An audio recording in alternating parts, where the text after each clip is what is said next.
playoffs. Let me hear the music. Playoff pressure, playoff jinxes, must-win games. Who you got?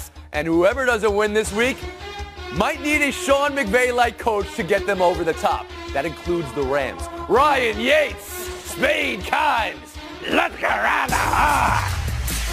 It's so good when it hits your ears. So good. I think I lacerated a spleen doing my vermin though. We'll start chronologically because my chronological clock is ticking like this, national panel. Colts, Chiefs, Luck versus Mahomes, which is really Luck versus KC's number 31 defense and Mahomes versus Indy's number 11 defense. And Andy Reid versus the playoffs. Bob Ryan, we'll start with you. We'll start with the quarterbacks because it's such a sexy matchup. You have more confidence in Luck or Mahomes tomorrow? Here's the way I look at it. Patrick Mahomes has had a sensational year, but he's had 16 quizzes. This is his first exam. I'm not saying he won't get an A. I'm not saying he won't get an A, but he might get a C, or God forbid, I don't think he'll get an F. I won't go that far. But let's say he finds this exam a little bit stiffer, a little bit more emotionally trying than he's known. He might. Therefore, I'm going to rely more on Captain Andrew. All right, very professorial. I think you got elbow patches on your jacket here. Clinton Yates, if you can answer this any way you want, in the classroom or outside of it. I am 100% going with Patrick Mahomes. I mean, look at this team. I don't know what we need to look around and ask more questions about. They got through 50 touchdown passes this year. They only punted the ball 45 times on the season. This offense is amazing. And if you're going up against Indy's cover two, they've got so many weapons. They can hit guys in the deep hole. I think this is going to be a great game for the Chiefs, and I'm not particularly worried about it. I don't think there's any shame in what the Colts are doing right now. They didn't even score in the second half of the last game. Okay, Sarah Spain, more confidence in Luck or Mahomes? Well, let me preface this by saying what my answer is does not mean I believe that this person's I knew you would do this, Sarah Spade. I knew you had it. I'm just letting you know because the question is independent of context, and context matters. So my only point will be that I think Andrew Luck will be more solid and make fewer mistakes because quarterbacks in their first playoff game have not fared well. They're 0-3 so far in this postseason, and of the other remaining quarterbacks in the playoffs that are left, only Brady won his first playoff game. It is tough to win your first playoff game. I believe it's great information. You just say, like, this is dependent on a lot of different things, like that doesn't apply to every single question ever asked in the history of time. It always applies. Everything is dependent on something. Mina Kimes, Luck versus Mahomes. Who would you rather have tomorrow? I'm going to ride with Mahomes, and I'll give you some context, Sarah. So this Colts defense has been very hot. You know, we've been touting this team. The team's been hot, frankly, quite lately. However, they have faced the easiest slate of offenses in the NFL this year. In fact, according to Sharp Football, it's the easiest slate of offenses that any defense has faced in 3 years. The Chiefs' offense is a very different animal. Talent everywhere. Andy Reid is 20-4 coming off of a bye. He is going to come out firing. All right, let's come at it from a different angle here. Mina Kimes, the Colts' path to victory. What is it, and how can they employ it? It's going to come down to that defense, which I said, yes, obviously they're not, I don't think, as good as people have said, but they're better than the Chiefs' defense. And I think if they can get to Mahomes, force him off his spots, force him to extend plays, and turn the ball over, they can stay in this game, keep it from getting. So finish the sentence for me then. I think you're going to go from the defensive end, but if the Colts defense does blank, they win this game. If they force Mahomes to turn it over. Sarah Spain, how about you?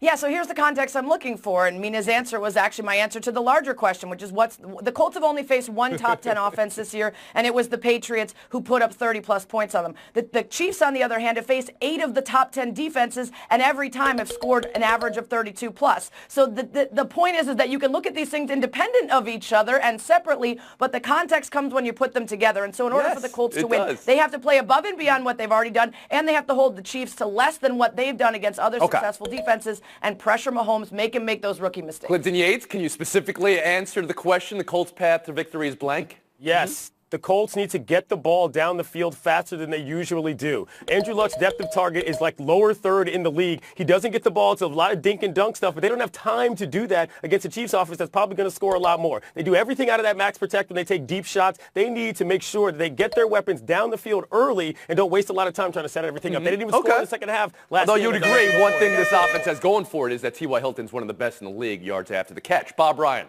Yeah. Last word to you after the horn. I'm not going to try to reinvent the wheel. Keep the ball out of Mahomes' hands. Hope that Mr. Mack can go for what he certainly can against that Chiefs defense, 150-plus yards. All right, Mina Kimes. Last word. I know we're after the horn here, but you wanted to talk about Andy Reid a little bit. Because of the trials and tribulations in recent history, is there any pressure on Reid? 100%. He should be regarded as one of the best coaches in NFL history, but he's not. Because of his playoff record, this is his chance to arrive at that upper echelon of coaches. So you can look statistically at how he fares with 2 weeks off, with a bye week in regular season or in the postseason, and his record is phenomenal. We'll move on. We've been horned. Cowboys, Rams. Let's talk Dak and Goff, Zeke and Gurley, and Sean McVay versus Jason Garrett. Sarah, I'm looking for your MIP, your most important player, or most important person, should you like. Who is it? I'm going to go most important player, and it's Zeke Elliott, because the Cowboys are undefeated when Zeke has 20 carries or more in games, and the Rams are undefeated when they hold the opposing team to 110 yards or less on the ground. There are a lot of other factors here. I absolutely think Goff matters, but in this one it's going to come down to Ezekiel Elliott, who, by the way, is among three main players on that Cowboys team who were not alive the last time they won a road game: Zeke, Amari, and Dak. Yeah, I think it's more than three. I think it's like 99% of the team, but there's three key players. Among the main three. Absolutely, and then everybody on their defense, because their defense is about 23 years old. So to answer the question from last question, Zeke gets 20 touches, they win this game, or 20 carries, I think I would correct myself. Okay. Mina Kimes, how about you? I'm going to go with most important person, and that is Sean McVay. Yeah. So we know that the Rams struggled during the season. Number of reasons. Offensive line gave up a lot of pressure. Jared Goff was not incredibly accurate, and defenses, really they stopped biting on play action. McVay needs to make the adjustments necessary in this game, and there is so much pressure on him, right? Because if he goes 1 and out in the playoffs again, given what's been happening in the NFL with some of these coaching hires, the McVania, right? Yeah. The sports world will literally melt to the ground. They'd have to find somebody who's friends with Sean McVay to employ if he were not to win this game. Clinton Yates, you're shaking your head no. Please, go ahead. I don't understand that at all. Why should McVay have to deal with pressure that other people are putting on him in terms of the guys he knows and the guys he's coached with? That doesn't make sense to me at all. The most important person here is Jared Goff. He actually threw for more yards than Breeze and Rivers this year, and he's the guy that has to be able to figure this out. Look, McVay, I get the pressure, but, they're still a great team. They lost one of their best wideouts in terms of Cooper Kupp. They've had issues, and I think that if Goff can actually do this, I think it sheds as much light on anything as it does on McVay. He's the guy that's just focused. I'm glad you brought up Cooper Kupp, because we've been talking about Gurley this week and whether he's healthy. He's had a month off. We saw him working out and looking near full speed. And some have said, well, their offense hasn't been the same since Gurley went out. Offense hasn't really been the same since Cooper Kupp went out. Maybe that might be actually a bigger loss. Thank you, Clinton. Bob Ryan, how about you?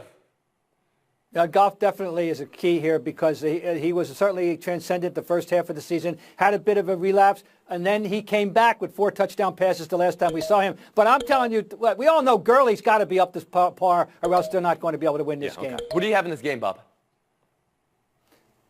This game, I got the Cowboys. How about you have the Cowboys in this game? Okay, all right. So their path to victory is what, if I were to ask you that question, Bob? The path to victory is that defense to show to be dominant, and Dak not to lose it. That's all. Don't lose it, Dak. Don't try to be a hero. Be a quarterback. Don't be a hero. They could win the game. I've got the Rams. They're just a more complex offense. They run everything out of that 11. We saw what happened with the Seahawks last week. They couldn't do anything, and they were just way too basic. I think it's going to Sarah Spain. I think it's the Rams. I think McVay's had time to put into place some more stuff. After defense has caught up to him, now he's taken some steps forward creatively. The Rams, and I don't think Gurley matters. C.J. Anderson ran for over 130 yards in 2 straight games. This is about the game plan. All right.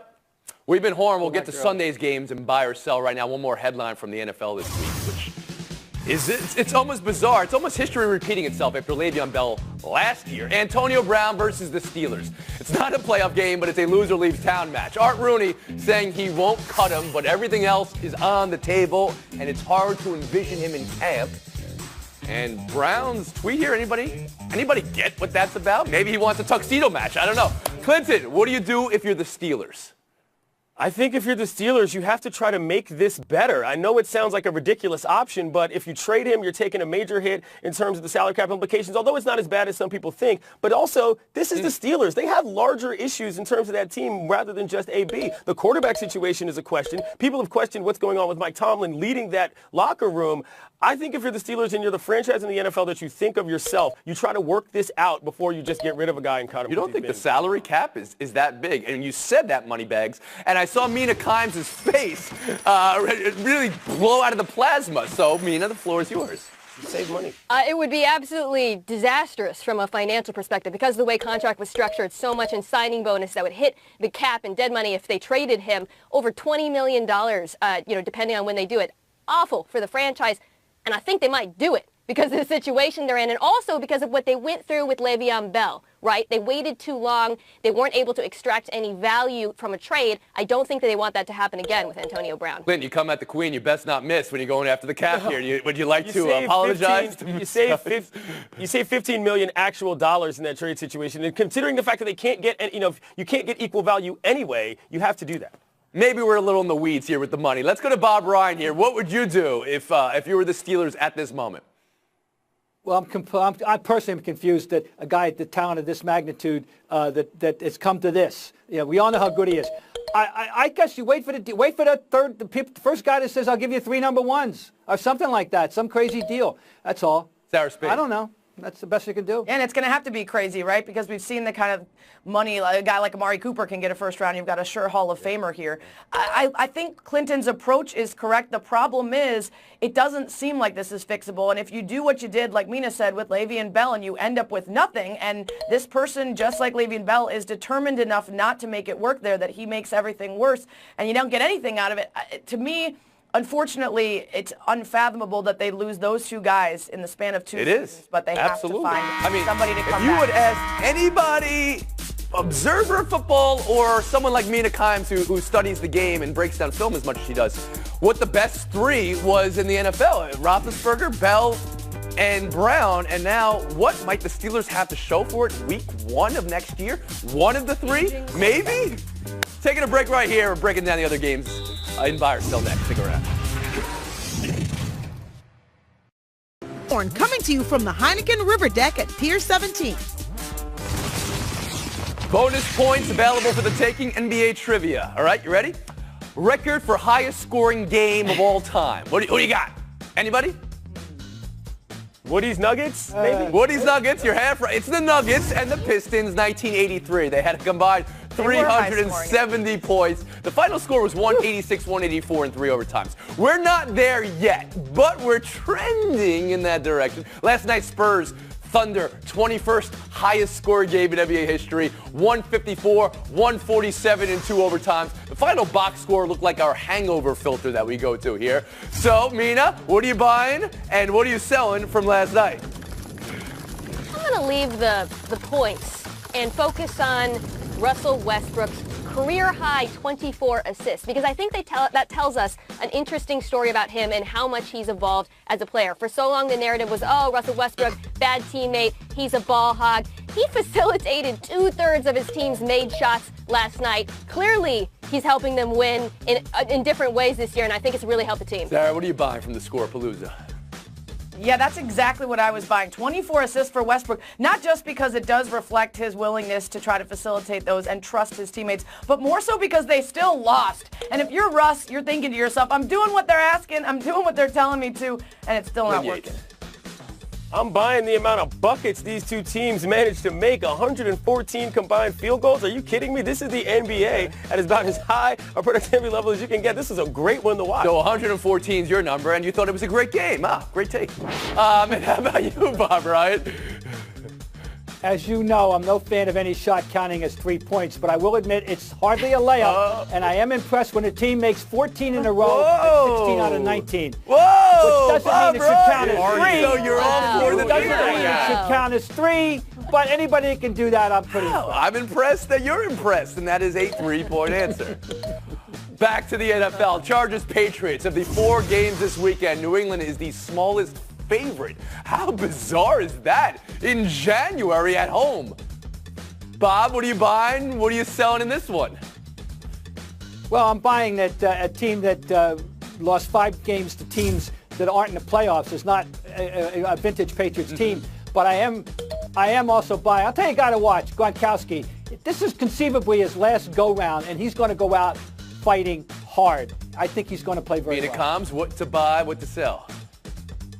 I'm buying a Chargers upset. I think that line is accurate because they've got a really good shot in this thing. They're the far more balanced team. And as Bob said, these Patriots aren't the Patriots we've been accustomed to. Gronk's no longer Gronk. Brady's still very good, but he hasn't been great. And that defense really lacks a strong pass rush aside from Trey Flowers. I could absolutely see the Chargers. So you can see Rivers exploiting that lack of a pass rush, okay? Sarah Spain, how about you? I'm buying that the Chargers are a better team, but in order to beat the Patriots at home, Rivers needs to get past his history. 1-7 against the Pats. The only win came when Matt Castle was quarterbacking him. So he's got to put that aside and prove that they are the best team. I hear for a decade that if the Patriots are playing late season, it's the Patriots every time. I'm buying that this is the one thing they managed to do, which is get it together after a season full of turmoil. If Brady can manage to get everybody involved, not just wideouts, getting into tight ends and running backs as well, I think this offense is going to do fine. But yes, I'm picking the Patriots. That was solely a historic argument you made. It's just the only part of your argument was that they've done it every year, so I'm going to pick them again. That's it. That's all you need to know. Bob, are you picking the Patriots? I think they're a better football team right now. I am picking them. Sound like you were leading. Well, no, I'm simply saying it's not a. Yeah, go ahead. No. I mean, I'm saying I wouldn't be shocked if they lose, but I think that you've got to reasonably favor them at home in bad weather, by the way. All right. In bad weather. Okay. We'll move on. Buy or sell through Eagles Saints. Week 11, it was 48-7 New Orleans, and now they're meeting in the playoffs. If you're wondering, has there ever been a 40-plus point game in the regular season, and then they met in the playoffs? Yes, it's happened a couple of times. And once the team that lost by 40-plus came back to win. Anybody know who that was? More bonus points available? Anybody? Bob, does it ring a bell? 2011, Jets beat the Patriots after losing by 40. Yeah, all right. Nobody's getting 3 points today. Sarah, what to buy, what to sell in this one? I'm buying that the Eagles actually used this to turn around their season. They were 4-6 when they got the beatdown. They won 5 of their next 6, so they can try and make it blackboard material to get back at them, but it actually seemed to help them. Glenn Yates? I'm buying Sean Payton's motivational method. You wheel in that kind of cash in front of your players and get them fired up. I love that, but also let's not forget what happened in the playoffs last year. They do not want to see that happen again. People forget about that team because they lost on that crazy play. I'm on an island here. I thought that was so ridiculous. I get the idea. Money's cool. A lot of money's cool. You're not in the mood. You get in the mood. How do you need to be motivated to play a playoff game? Bob Ryan, how about you? I'm selling that this is another year for the Eagles. Last year was their year, not this year. And I'm buying that the Saints are going to remind us that they are who we thought they were. And Mina Kimes. I'm buying a Saints win, but I'm selling the idea that it's going to be easy. This is a different Eagles team from Week 11. They have been winning in the trenches, much like last season. We saw them do it against Chicago, a far better defense than New Orleans. This is going to be a tough battle for them, even though it's at home. Brought up that Chicago game, and Sarah Spain wins just a little bit. You have a chance to sort this out in showdown. Clinton Yates, Bob Ryan. Bad news and good news. Bad news is you're done. Good news is the weekend starts right now. Straight. Kimes, Spain. Showdown next. Sarah Spain ending the week off right. Best of luck in showdown. 3 more games out at least for LeBron James, including Sunday versus Cleveland. Mina, first to you. When will you sufficiently be concerned? So it's not about win to me so much as it is about the Lakers' win-loss record. Because if they're winning, LeBron can sit out for a while. But if they're losing and he's still out, then I would be worried as a Lakers fan. Yeah, I mean, I'd be worried as a Lakers fan anyway because they're probably not going to do anything this year. But Steph Curry's groin took him 12 games. A couple more for LeBron. He'll still be less than that. So I'm not worried until this injury goes on longer than the average. All right. You both think the wins and losses do matter, though. They're already 3-5 without him. 3 more games. It adds up. Speaking of adding up, here's a 1, here's a 1, just to make this interesting. Showdown 2, more disrespectful. Dunking over somebody or tossing somebody over the boards. The dunk was Moran over Dove and Murray State over UT Martin. The boarding was Alexander Ovechkin over Zdeno Chara. Sarah, which is more disrespectful? If you're giving me a choice between take a gentle seat amongst some warm bodies or get a groin in your face that you didn't ask for, I didn't even ask it that way, Sarah. Watch yourself. I'm just saying, which one's more disrespectful? Francesca's watching at home, please. It's the dunk. And that poor kid, I mean, he is lucky that this wasn't during March Madness because he would have been memed into oblivion. By the way, if I win today, I might Photoshop my face onto Jaws dunking on Sarah. Seems like you're getting ahead of yourself there, Kime. Seems like you're very far ahead of yourself.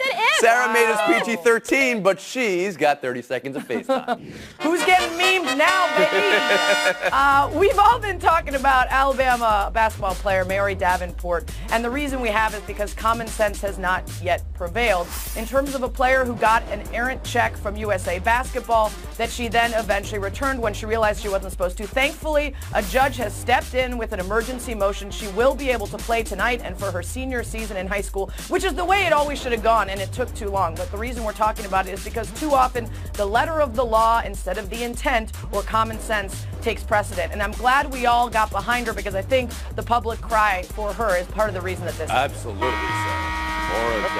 Maura Davenport, can you play some basketball? That's what we want. All right. Mina Kimes, inside the head voice. You weren't supposed to say that out loud. We're on a 71.5-hour break. We'll see you Monday around the horn.